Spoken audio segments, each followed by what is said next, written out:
Hello everyone, welcome to Think Constructive. I am Isha and this session is on the topic evaluation, and this is specifically designed for CBSE board class 10th student, subject artificial intelligence and subject code 417. Okay, so let us have a look on the list of topics which I will be covering in this session. So here is a list of topics. We'll start with the introduction of evaluation.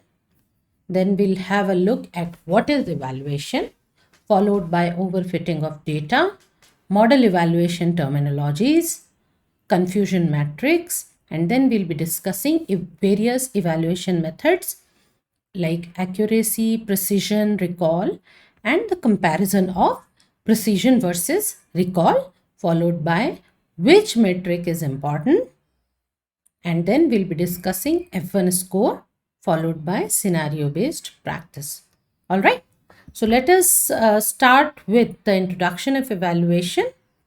Generally, what kind of thought comes into your mind when you listen the term evaluation?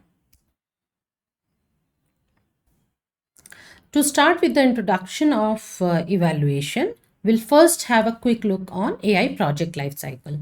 You must have already studied this AI project lifecycle in your previous chapters.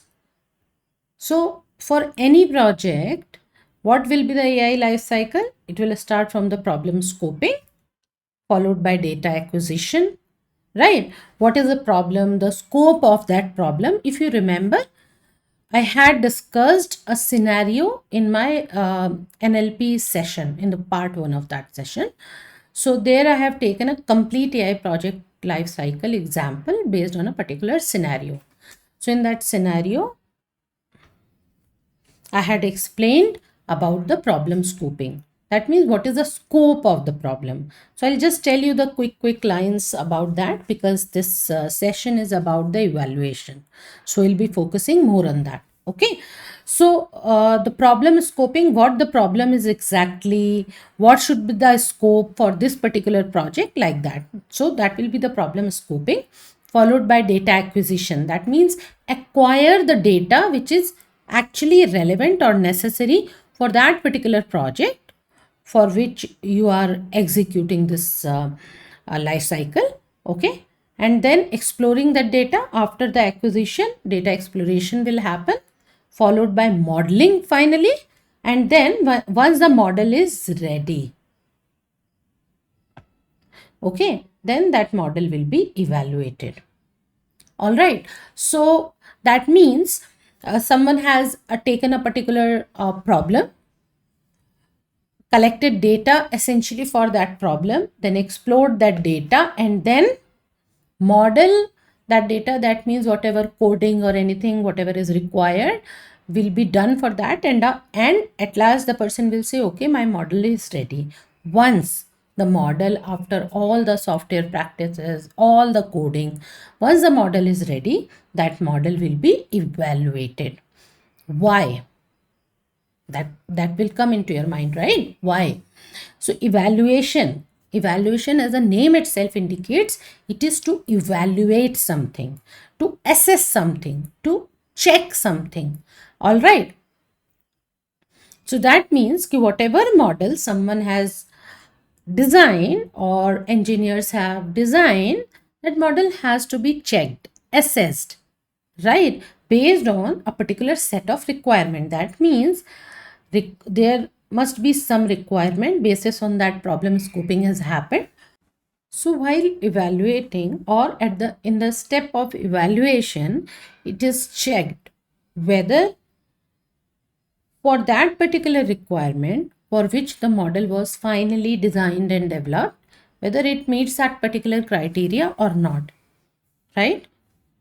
Okay, so in reality, whether that requirement is getting fulfilled or not. So that is the part of evaluation or feedback or assessment, right? So that means a model is ready, some data will be fed into that, okay, and we'll get some output,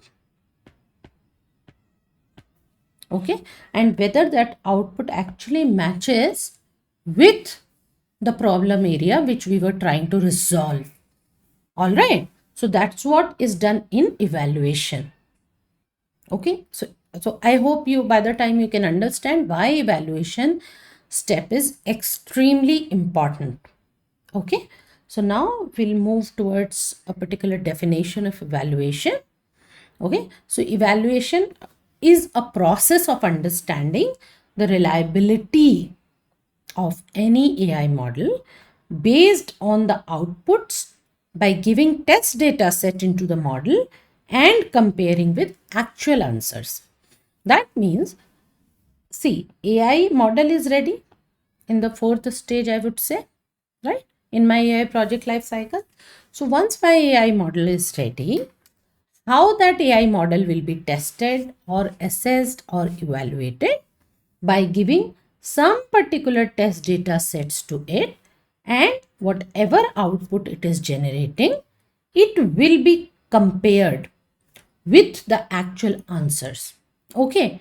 And then it will be seeing whether those are matching or not. That means critically it will examine the program or the model which is being developed by keeping some problem area in the mind. That means a scenario was taken and certain steps of AI project life cycle were followed, right, as we discussed, and then finally the model was designed.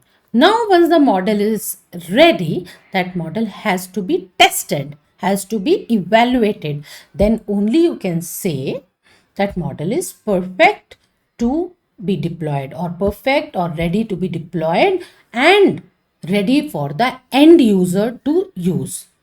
All right. End user, that means the person or the group of people or a particular area where that model should be used, right? That's what I meant by end user. Okay. So that means that AI model has to be assessed again and again to ensure whether it is really performing the duties which were assigned to it. All right. Now, let us have a look on certain points which will explain the importance of evaluation. But I hope you can understand now whatever I have discussed with that. Okay, so evaluation is important to ensure that model is operating correctly and optimally. Okay, correctly is the first thing what we discussed, like whatever problem we were trying to resolve, whether it is really getting resolved and giving me the correct set of output or not. And optimally means, that means it should perform well, means its performance or its speed of generate processing the data, taking the input, processing the data and giving me the output has to be good. Okay. Now the second point is evaluation is an initiative to understand how well it achieves its goal. Okay, again the same stuff, but maybe in a different manner we are trying to present it. Okay, and then the third point, evaluation helps to determine what works well and what could be improved in a program.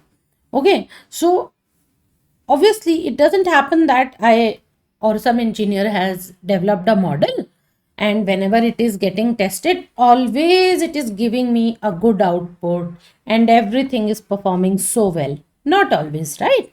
If it is the case, then there is no need of evaluation, isn't it?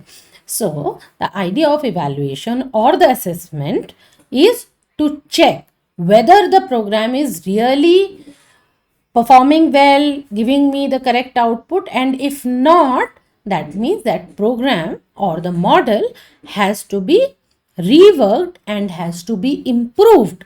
And if there are any errors or any problems that model is showing, that means those errors or problems has to be fixed. That's what is meant by this third point. Determines what works well, good things, and obviously the bad things, or somewhere if it is not performing well, it has to be improved, right? That is where my evaluation is extremely important. I would suggest make a note of all these 3 points. These are very important, and if the question comes in your exam like state or explain the importance of evaluation, you can present these kind of points there. Okay, let us move from here. So now there is one problem also which we must understand, that is overfitting of data. Okay, so when it comes to evaluation, generally what happens is, a common practice and common problem also I would try to explain you here. What happens is, let's say my model is ready. Okay, before making this model ready, what all I did while AI project life cycle, what did I do? Problem scoping, data acquisition, data exploration, and then finally coding, designing, and everything, and then the model is ready. Okay, now what happens is, when I did data acquisition, or any engineer did data acquisition or and data exploration, what happens, they must have created some test data. Okay, why will they create some test data? Because when they are writing or they are developing this model, what will they do? They will check this model against that test data, and then they will say, okay, now my model is ready. Now, if at the time of evaluation, the same test data which is fed into the model at the time of being development of this model, if the same data will be fed in the model at the time of evaluation also, what will happen? It will give me all checks. Why? Because it is actually developed against the same data which I am trying to test, which I am trying to use at the time of evaluation. So I'll be getting same results, right? That means I will be getting all good results. But practically, when my model will be deployed in the production or in the real-time scenarios, right? What will happen? Will it be getting only this set of test data? This set of test data? Is it? No, right?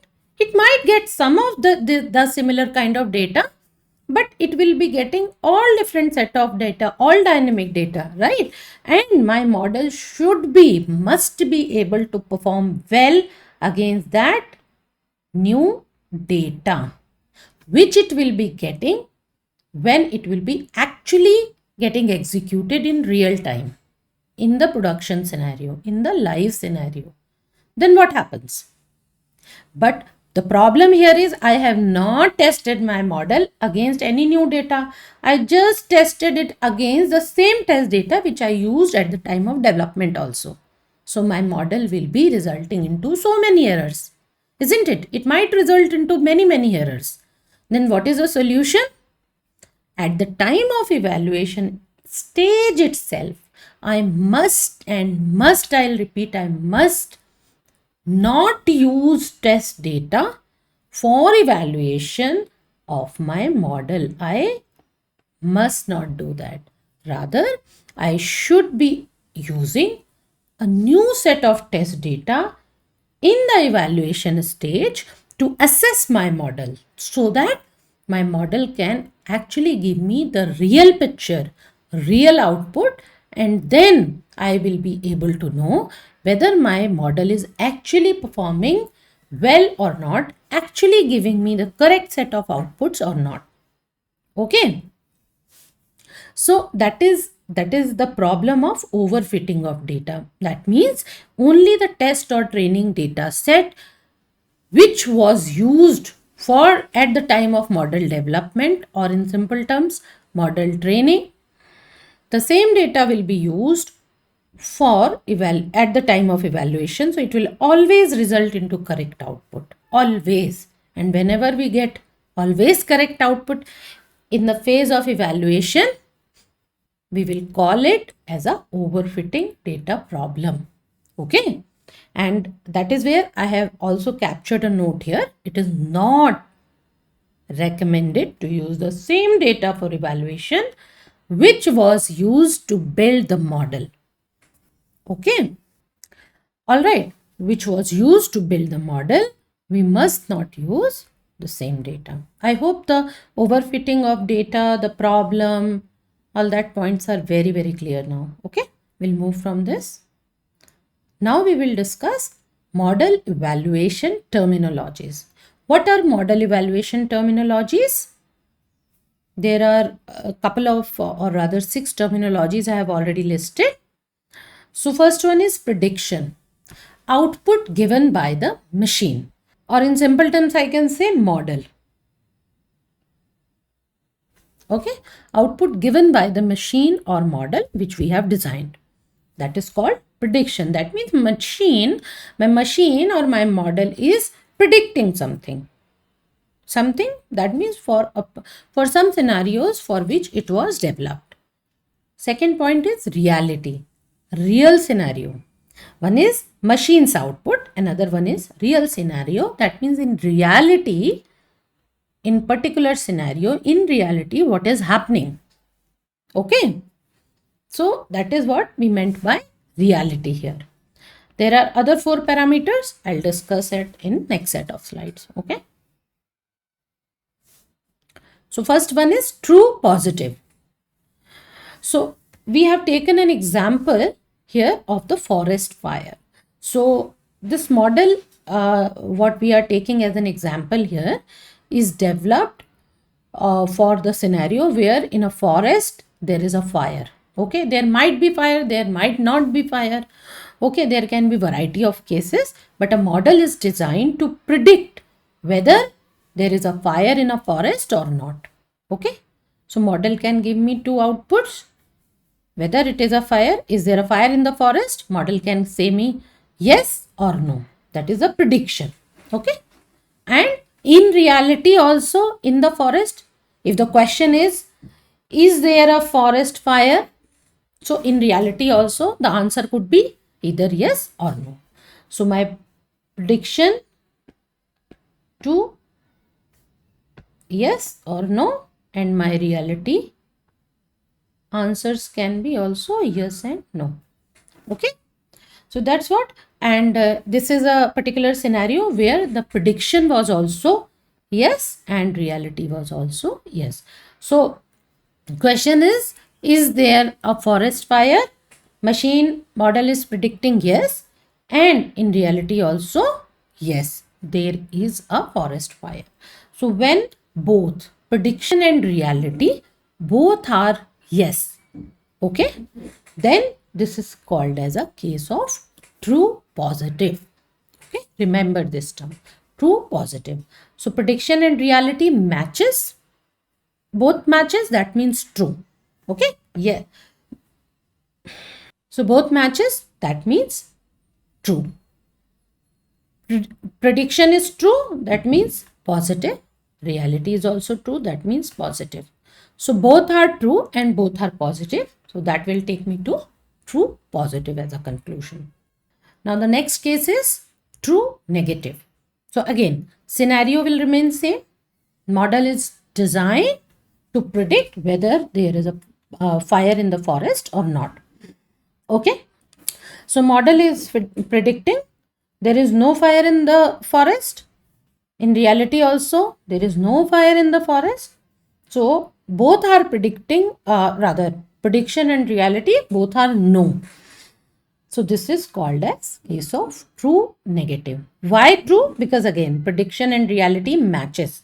That means true. Both matches true. Okay, remember this.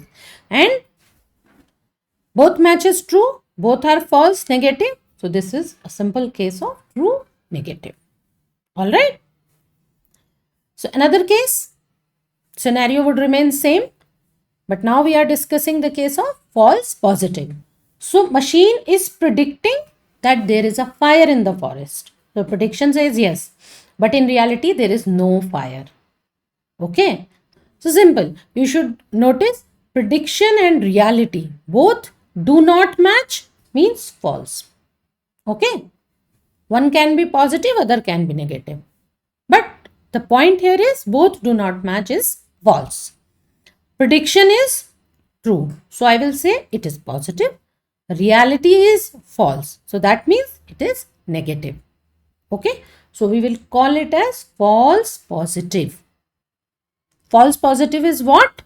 both do not match and prediction is positive.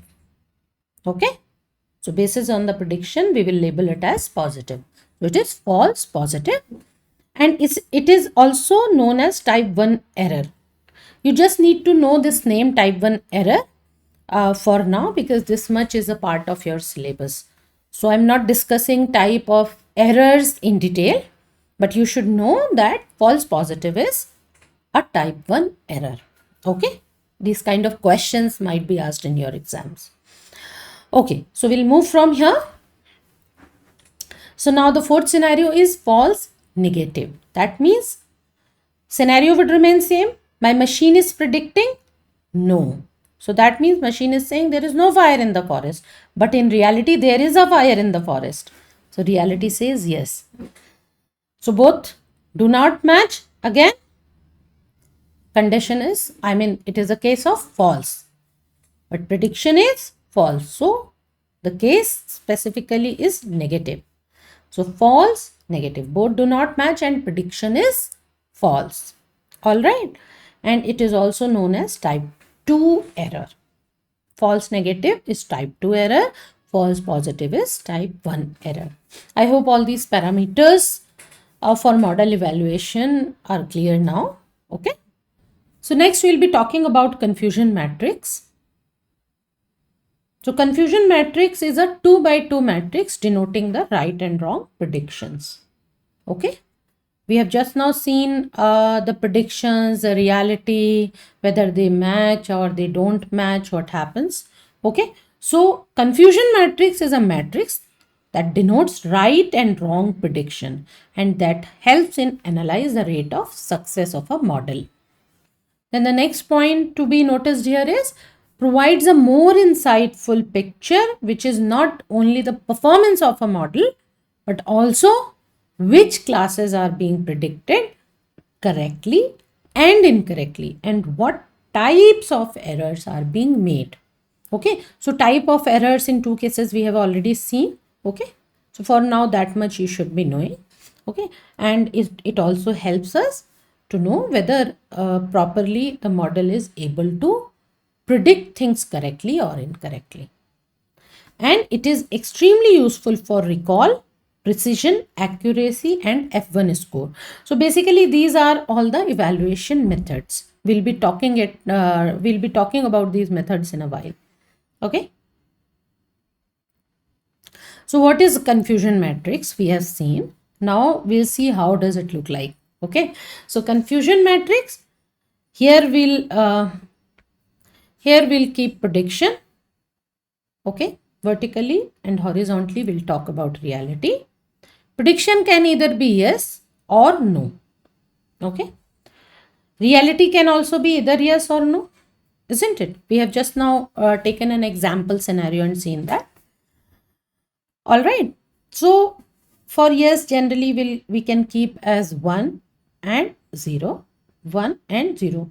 So because in your practice exercise in examples, you might be getting confusion matrix as yes, no, or 1, 0 in both format. Okay, so you should be comfortable with both. Okay, so the next point is, if my prediction is yes and reality is yes, where are we reaching? True positive. Okay, and when my prediction is no and reality is also no, where are we reaching? True negative. Both are matching. Okay, in first case both are yes, in second case both are no. So true positive, true negative. All right. Now the cases of false. So prediction no, but reality yes. So false negative. Okay. So if my prediction is negative and both do not match, what both? Prediction and reality. So it will be the case of false negative. All right. And another case, again, prediction and reality, they do not match. And prediction is yes, that means positive. So that will be the case of false positive. That's how you can memorize it. You can remember these things. All right. So this is what my confusion matrix is, and this is how it looks like. Okay.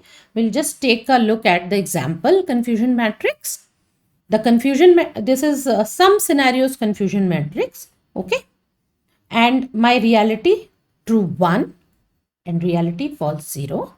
Prediction true 1, prediction false 0, and some numbers are given here. That means in certain amount of cases where my prediction and reality both were matching, all right, and both were positive. So that means this was a case of true positive, all right.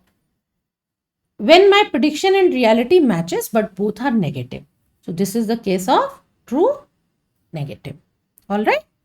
When my prediction and reality both they do not match and my prediction is positive, so this is the case of false positive, and the remaining one both do not match and prediction is negative, so this is the case of false and negative. So in your exams, this is how some confusion matrix will be given, and some numbers like this. I'm showing things to you here. So this is how some confusion matrix for some scenario will be given, and you will be required to calculate accuracy or recall or some other methods basis on that, which we will be talking next. Okay. So I was talking about evaluation methods, right? So we are doing evaluation of a model. That's what we know. That's what we are studying in this chapter. But now there should be certain parameters and certain methods to do the evaluation, isn't it? How accurate my model is, how is it performing, how we can decide and judge, and basis on that some decisions will be taken whether that model is now perfect to deploy in the real life, in the real time scenario, or some work needs to be done on that. So basis on parameters and evaluation mechanisms, those kind of decisions will be taken. Okay. So that is where these parameters, what we have just now seen, and this evaluation method, what I'm going to talk next, are extremely important. Okay. So first evaluation method, which we'll be discussing, is accuracy, then precision, then recall. Okay. And last, we will be discussing F1 score. All right. So first thing, accuracy.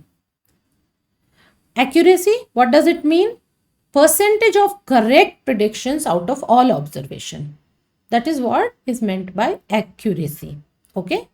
And there are certain formula for accuracy, which we will see what is the formula and how we should be using it.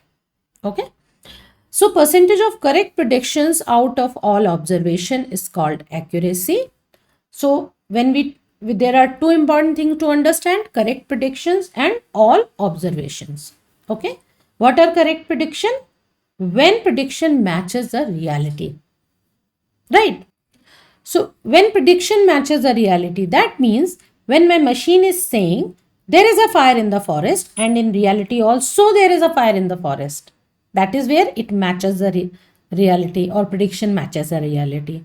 Or when my machine is saying there is no fire in the forest and in reality also there is no fire in the forest. Correct. So these are called as correct prediction. Means whatever my machine or model has predicted, that turns out to be true. Means in reality also the output is same. Okay. So that is called as correct predictions. So we have just now seen a true positive, true negative. You can now understand, correct? Two conditions for correct prediction: true positive and true negative. Correct. Prediction is matching the reality in both the cases, whether there is a fire or there is no fire. Now, total number of cases: true positive, true negative, false positive, false negative. That means total number of cases. That is the second part. That means that is what we meant by all observations is 4. Okay. So now accuracy is clear. So here is a formula for accuracy. So accuracy is equal to correct prediction divided by total number of cases into 100%. All right. So that means what were correct prediction we have just now seen? True positive plus true negative divided by total number of cases, which is true positive plus true negative plus false positive plus false negative into 100%. So that's how accuracy will be calculated. Okay. Okay, so let us discuss the example scenario for accuracy. Again, we'll take the forest fire example and let us assume that model always predict that there is no fire. Okay, but in reality, what is happening? There is a 2% chance of forest fire breaking out. Okay, in this case, what happens? For 98 cases, the model will be right, correct only. But for 2 cases in which there was a forest fire, then the model predicted no fire. And assume what happens. If model even for 2 cases, only for 2 cases model has predicted no fire. But what happens in reality, if those 2 cases or even the 1 case will happen in that case, the entire forest will be burned, isn't it? So it will be too risky. So 2 positives, 0, 2 negatives, 98, total cases 100, addition of all the cases. Okay. And what happens? Accuracy becomes 98 plus 0 by 100, which is 98%. So accuracy becomes 98%. It is a very good amount of accuracy. But in case of forest fire or this kind of scenario, it can be horribly bad, isn't it? Because it did not tell even in one case that there is a fire in the forest, and assume what will happen if no one will go and check, and in reality if there is a fire, the entire forest will be burned and it will be disaster, isn't it? That's what we discussed. It is a fairly high accuracy for any AI model, but this parameter becomes useless. Why? Because in actual case, if fire broke out and it is not considered, then what will happen? The entire forest will be burned. So prediction always no. Reality chances 2% of probability of having yes. So even if 98% accuracy, but it's not usable because of the discussed reasons. Okay. So now we will talk about next evaluation method, that is precision. That means the way of evaluating my AI model. There can be another evaluation mechanism, and we are talking about precision now. So what is precision? It is a percentage of true positive cases versus all the cases where the prediction is true. Okay, remember all the cases where the prediction is true. So how many cases we have seen where the prediction is true? That is true positive and false positive. Okay. So this will take me to the formula of precision. That is precision is equal to true positive divided by all predicted positive into 100%.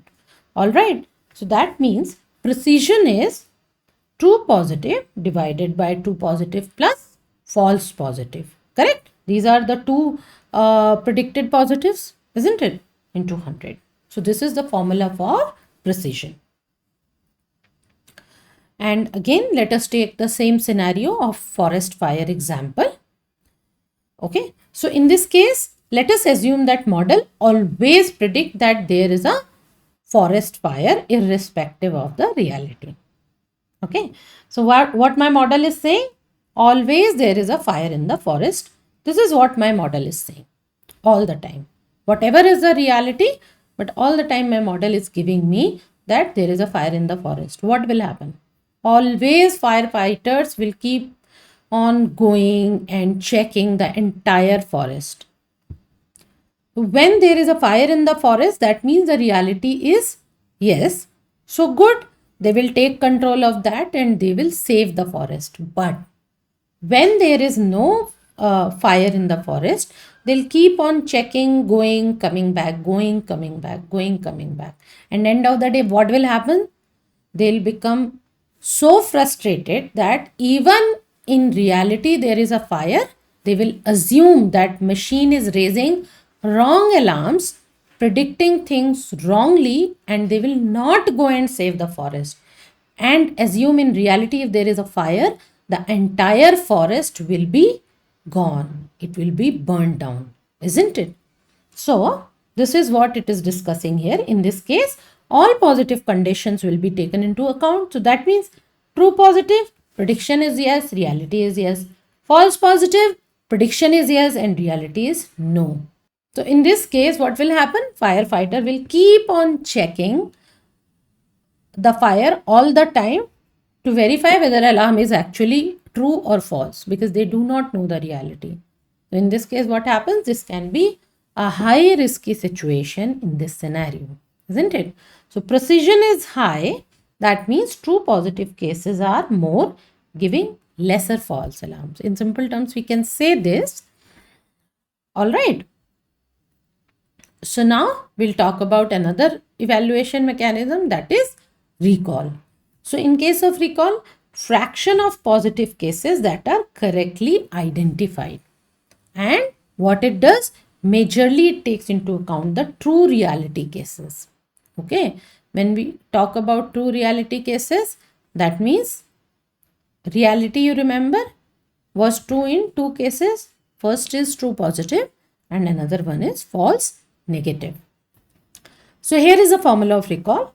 True positive divided by true positive plus false negative. Okay. So now the scenario, again the forest fire scenario. So let us take a case that there was a fire but the machine either detected it correctly or did not. That is, it considers true positives. That means there was a forest fire in reality and the model predicted a forest fire, and false negatives, there was a forest fire and the model did not predict it. Okay. Let us now discuss precision versus recall. So ideally, any evaluation method can be good or bad between these two, but it actually totally depends on the situation or the condition or the scenario in which model has been deployed. Okay. So in cases with high FN cost, as in we had discussed the forest fire example where model was always predicting that there is no fire in the forest, but actually there was one or two scenarios or two cases in which in reality there can be forest fire. So what happens if my model is not at all predicting and not at all raising any alarm for the forest fire? So in that case, what will happen? Entire forest might be burned down because no one is alarmed for that. So firefighters will not go and check. All right. So this can be very, very costly. So this is one case with high FN cost, and another case is viral outbreak.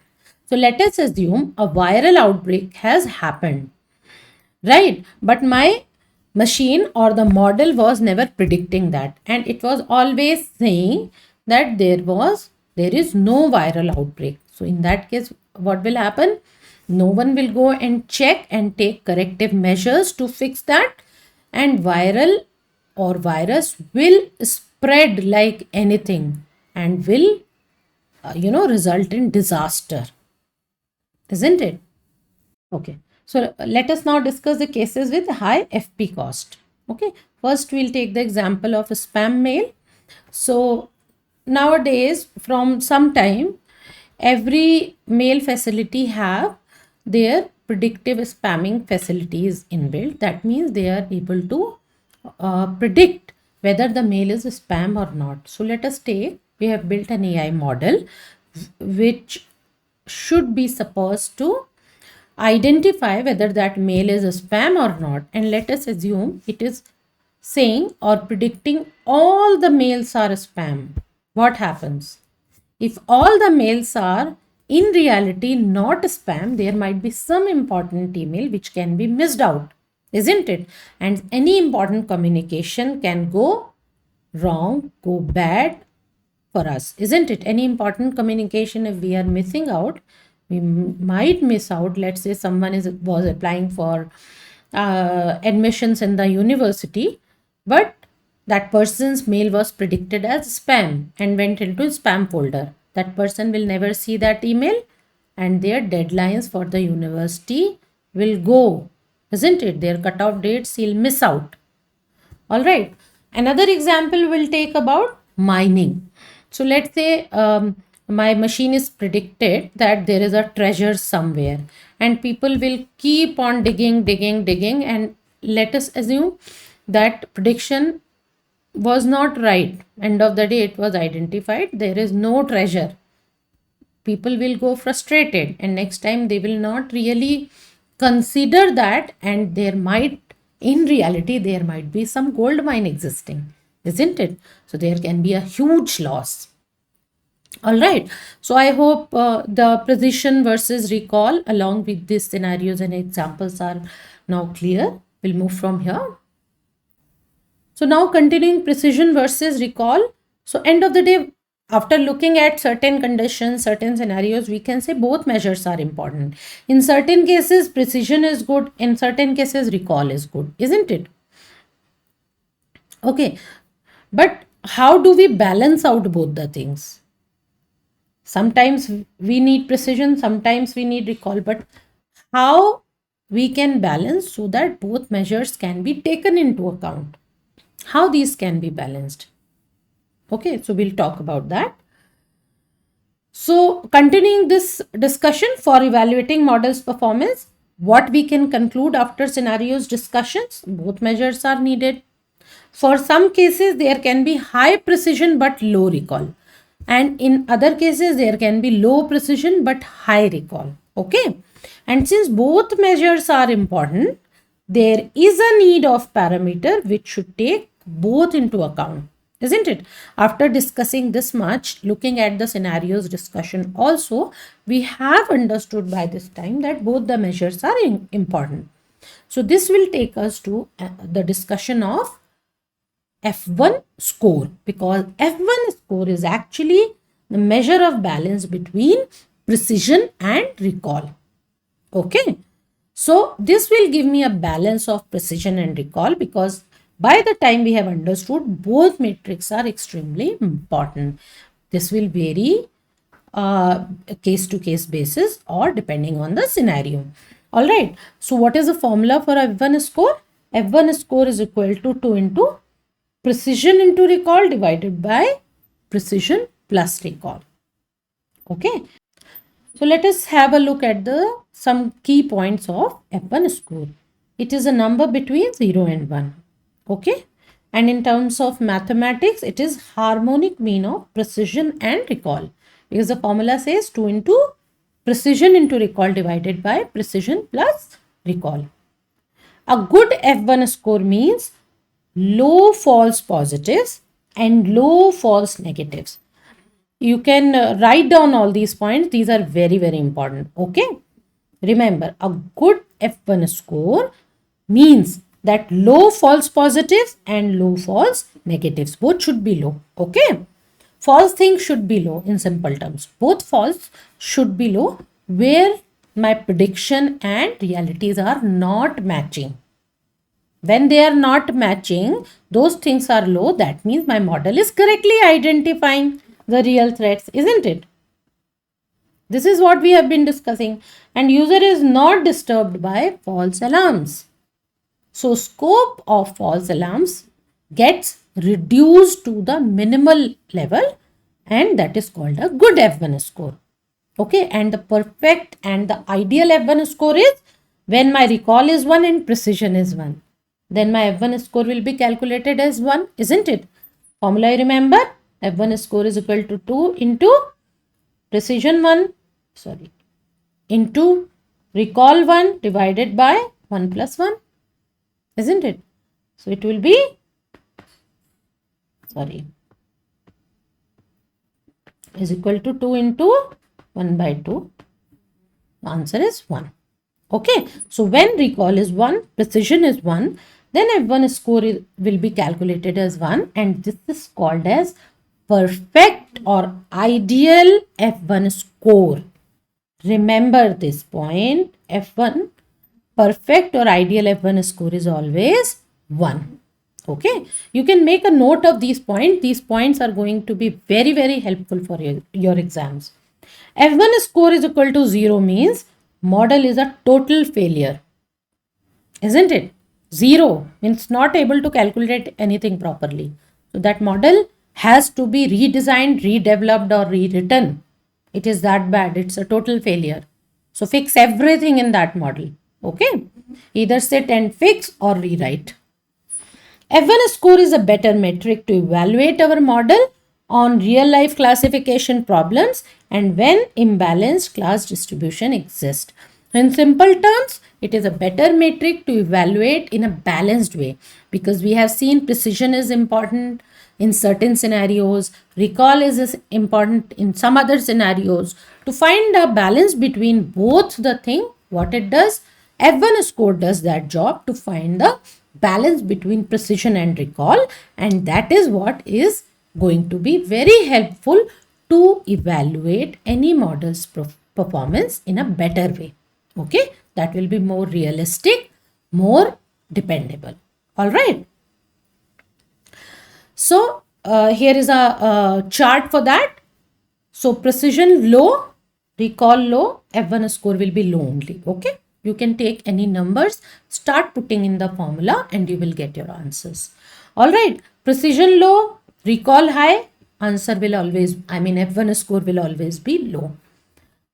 Precision high, recall low, F1 score will be low. Low is bad, isn't it? That's what we have seen. F1 score 0 means failure, total failure. Low means also not a good performance.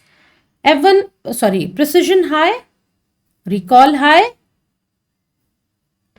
and my F1 score is high, which is good. So high F1 score is a good model performance. My model's performance is good, is equal to high F1 score. All right. And remember it is always a number between 0 to 1. Okay. All right. So now, so it's a practice time now. So I have shown a scenario.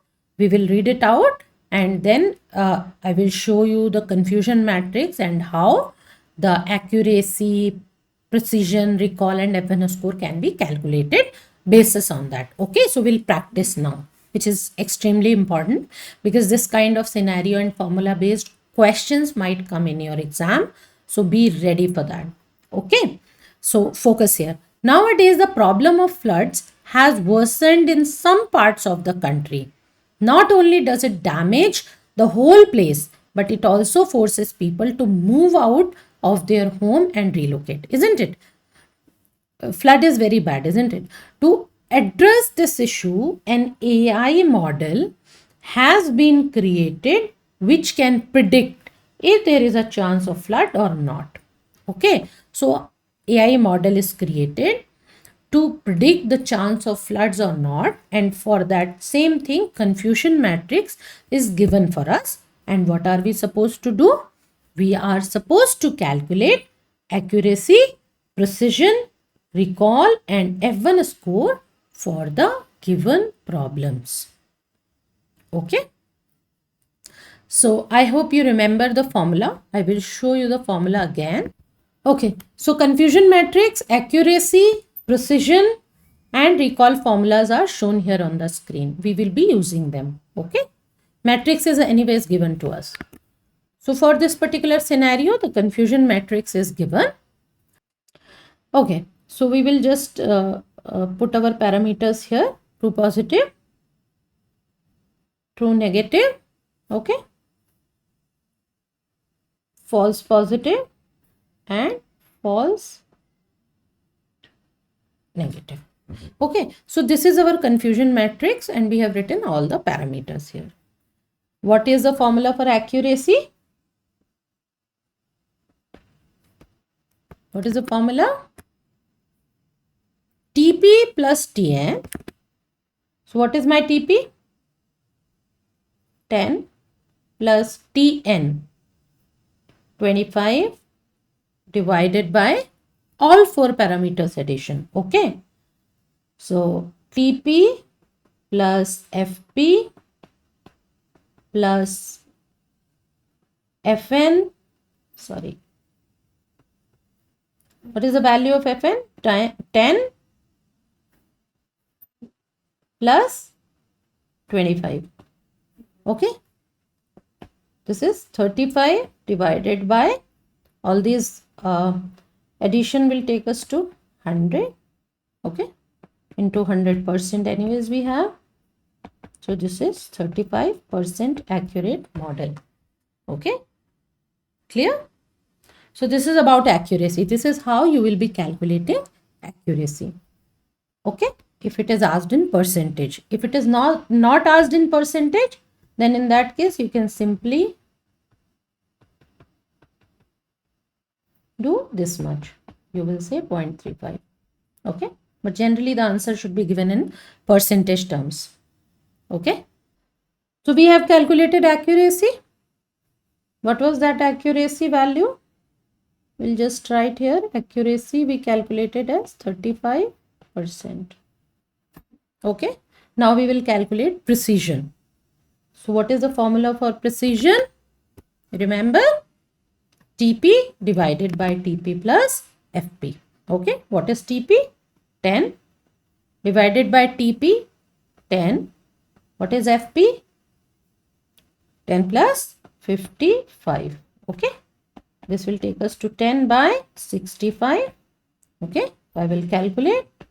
What will I get? I will get 0.15. Okay, so either I can give answer like this, or in terms of percentage, it should be multiplied by 100. I will get 15%. Okay, this is what my precision is. So what precision I have got? 15%. Okay, this is in terms of percentage. Okay, so we have calculated accuracy and precision. Now we will calculate recall. Okay, so what is the formula for recall? Remember, TP divided by TP plus Fn. So what is my TP? 10 divided by TP, 10 plus Fn, that is also 10. That means 10 divided by 20. Okay, what will I get? 1 by 2, that is 0.5. What is the value of recall? I will write here 0.5. Okay, so now we are left with one parameter, that is F1 score. So F1 score, what is the formula? 2 into precision into recall divided by precision plus recall. Okay, what will I get? 2 into precision. What is my precision value? 15%. That means without percentage it is 0.15 into recall is 0.5 divided by 0.15 plus 0.5. Okay, so what answer will I get? I will get 0.23.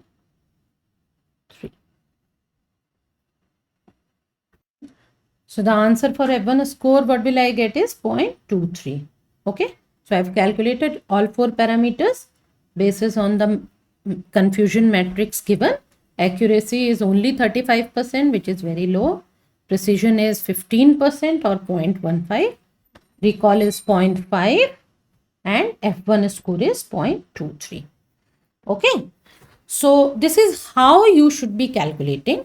So in your exams, if you get confusion matrix, you should mark TP, FP, FN, TN like this, and then start putting the values into the formula the way we have done here, and should calculate the answers for accuracy, precision, recall and F1 score, or whatever is asked in your question paper. Okay, all right. This is all about today's session. Okay, so what all we have covered? We started with the introduction of evaluation, followed by the detailed discussion of evaluation along with its importance. Then we discussed parameters or terms used for model evaluation, evaluation methods, and then we discussed F1 score, and all these things were discussed with the scenarios, and finally we had taken an example of a confusion matrix and we have seen how to calculate different parameters based on the confusion matrix.